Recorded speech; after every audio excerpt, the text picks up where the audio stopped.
The winter of 2015-2016 saw a succession of storms batter the United Kingdom, resulting in severe flooding across the country. 3 people were killed and over 2,000 left homeless in Carlisle alone after Storm Desmond brought 341 millimetres of rain in 24 hours when it hit in December 2015. The country was then hit again, first by Storm Eva and then by Storm Frank. The only road bridge to connect the town of Tadcaster across the River Wharfe collapsed, severing the town in half.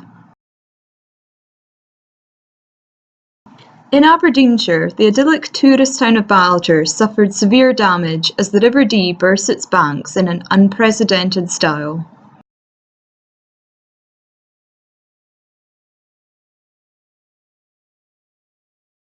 The floodwater swept across the riverside caravan park, resulting in dramatic images as caravans were carried down the Dee and smashed into the road bridge.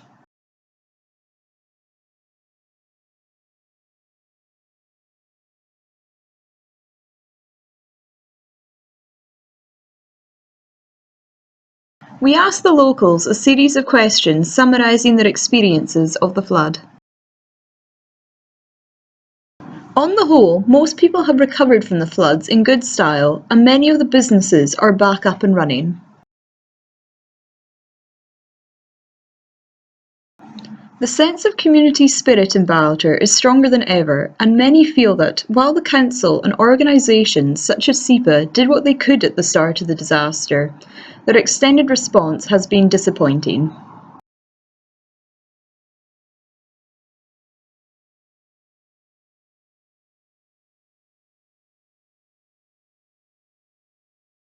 While there was a general acknowledgement that climate change is occurring and it may result in more flooding across the UK, locals did not believe that it was to blame for what happened in Ballater.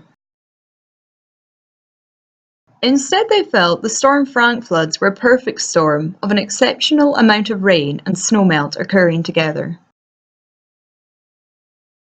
There's an element of fear now whenever there is heavy rainfall, but nobody we spoke to would consider moving away from the town.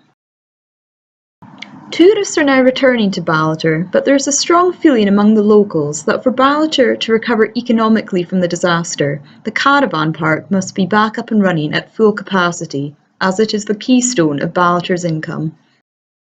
With this in mind, we paid a visit to Alan Harrison, a member of the board of directors for the caravan park, to see how they were progressing with getting the business back up and running.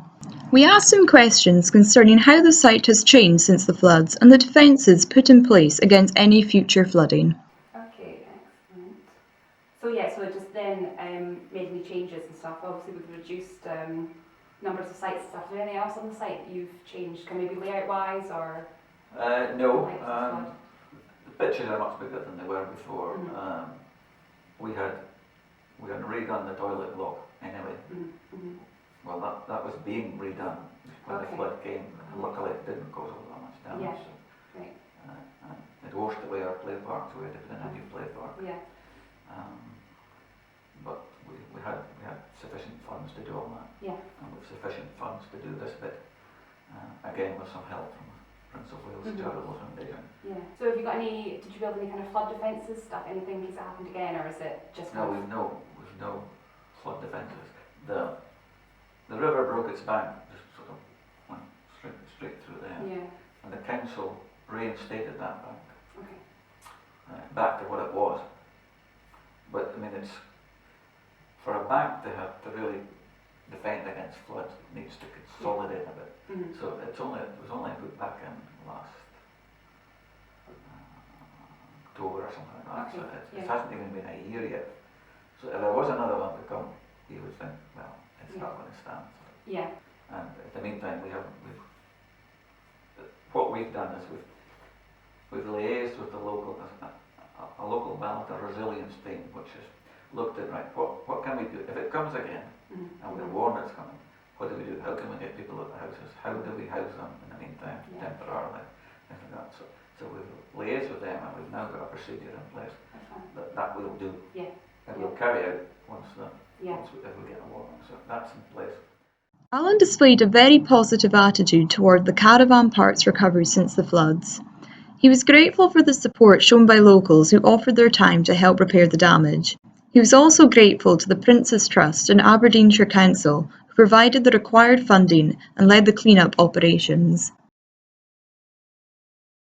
We then travelled to Stonehaven to meet Gavin Penman from Aberdeenshire Council to discuss the Council's plans for flood defences in the region and how their future plans are influenced by the potential impacts of climate change.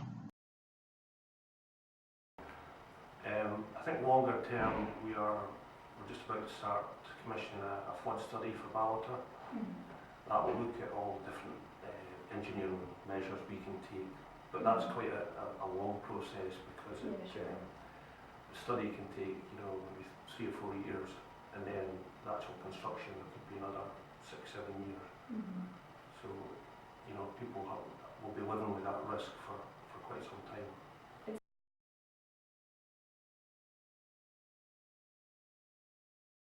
No, we certainly take into account climate change. If, for example, we're designing a flood scheme, then we make an allowance for climate change, so that it's future-proof. Climate change is changing, you could say. We need to keep reviewing the guidance from SEPA and government to make sure that what we're doing will be fit for purpose in future years. Most residents in Ballater did not feel that the flood risk to their town would increase with climate change. However, it does feature prominently in the council's strategy for dealing with future flooding in the region, and they recognise that their plans must be flexible due to the uncertainties of climate change. Nobody can be sure how the severity and frequency of flooding across the UK will change in the coming decades, and those living or working in high-risk areas will need long-term, flexible strategies to protect their homes and livelihoods.